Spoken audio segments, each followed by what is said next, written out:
Se me permite, então, aqui vai.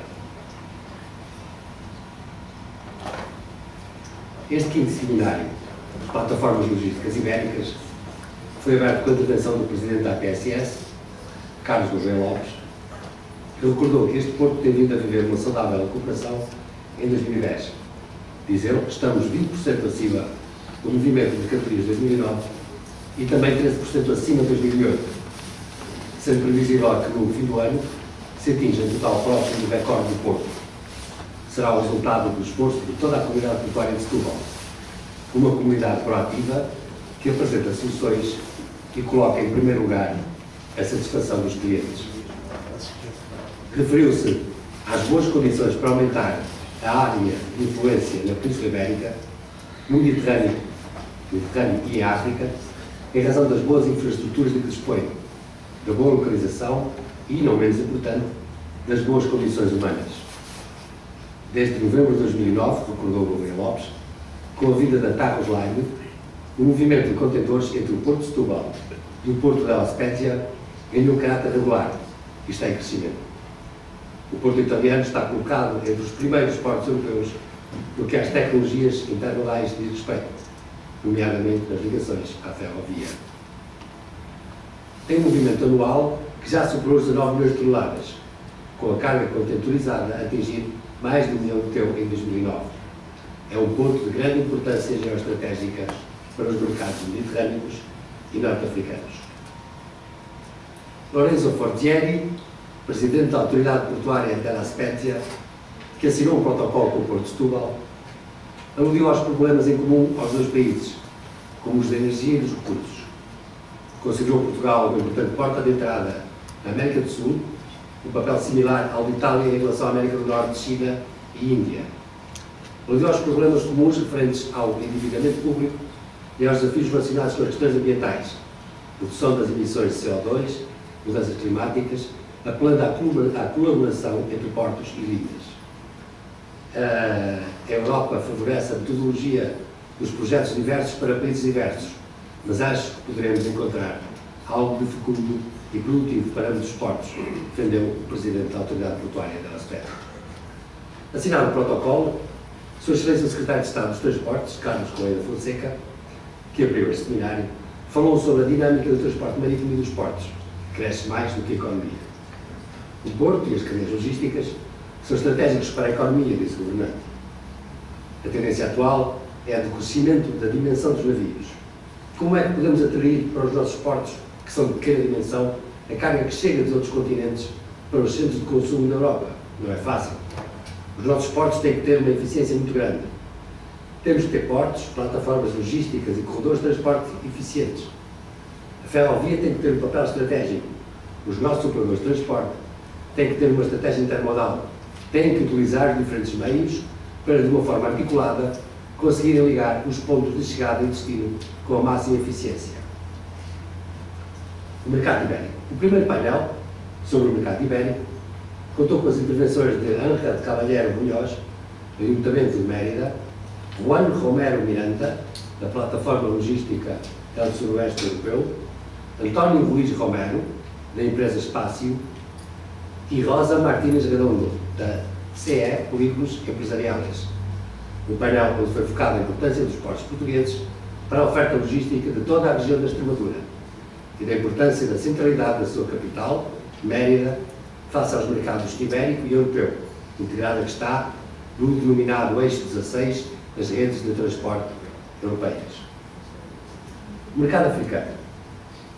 O último painel da manhã focou o mercado africano, com intervenções a cargo de Artur Alves, da Fordesi, que traçou um retrato sobre as características das exportações e importações dos diversos países de expressão portuguesa e respectivos números. Segundo-se a intervenção de Alcídio Lopes, o administrador delegado do Porto da Praia, Cabo Verde. Este país aspira, e com razão, a ser a grande plataforma logística do Atlântico Sul, revelando os grandes investimentos em curso. O terceiro orador, Jorge Fernandes, diretor do Departamento de Linhas Regulares da Portline, fez um resumo do que tem sido a evolução do armador que cobre as ilhas de São Vicente, Praia e Guiné. Esta não é uma ilha, que liga aos portos nacionais de Eixos e Setúbal e os da Europa do Norte. Desde 1984 até os dias de hoje, em que acrescentou Bargil e Conakry, alargando a oferta da região, que serve hoje com uma capacidade anual de 31.200 TEU e que passará já em 2011 para os 33.600 TEU. A Portline é hoje responsável por 50% do tráfego marítimo de Cabo Verde. O painel viria a ser encerrado pelo administrador da Satoport, Moutinho Neves, que teve a oportunidade de chamar a atenção para a necessidade de tornar os portos nacionais mais competitivos.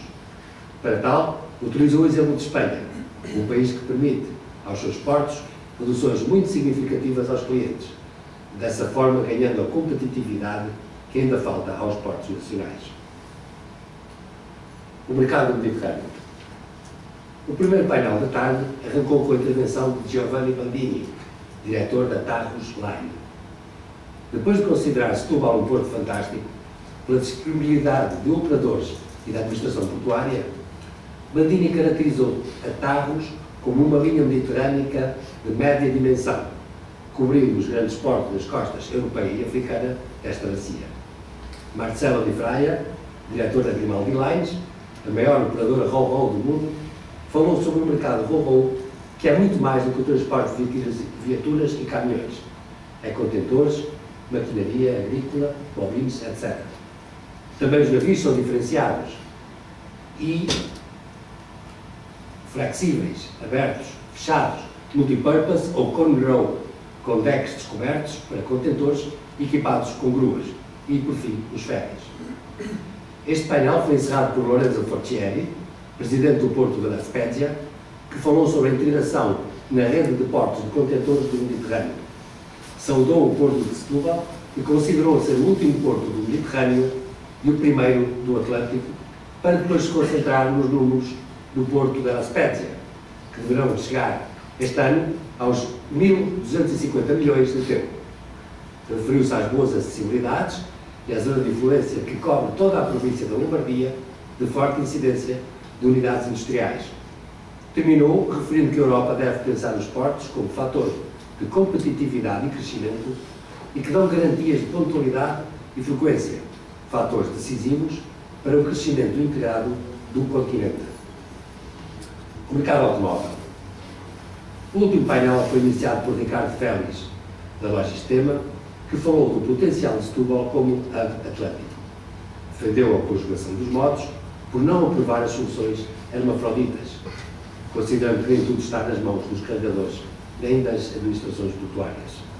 Realçou haver já um tráfego razoável de veículos no Porto de Setúbal e aludiu às queixas de operadores logísticos relativamente às operações com veículos de países terceiros e à necessidade de vencer barreiras que ainda persistem. Nuno Torres, presidente da FIAPAL, falou sobre a logística automóvel nos aspectos do fluxo de produção da Auto Europa, uma fábrica de que 80% da produção sai pelo Porto de Setúbal. Este ano passará acima das 100.000 unidades. Defendeu a criação de um serviço prestado a todas as marcas de preparação dos veículos para os mercados, para que estes saiam diretamente para o dealer, algo que já existe em portos de grande volume. Por fim, Isidro Bernardino, da Mitsubishi Fuso Trucks Europe, falou da logística marítima Ro-Ro desta montadora de veículos japoneses instalada no Tramagal, que tem exclusivo do veículo Canter para a Europa. Quanto ao fluxo logístico e de produção, aproveita as sinergias decorrentes da integração do grupo Daimler, acionista maioritário da Casa-Mãe. As disponibilidades logísticas marítimas não são competitivas em relação ao rodoviário, o que faz com que este último ramo seja responsável por cerca de 2/3 dos fluxos de outbound da empresa montadora.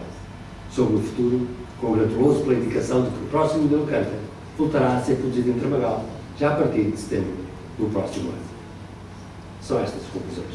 Obrigado.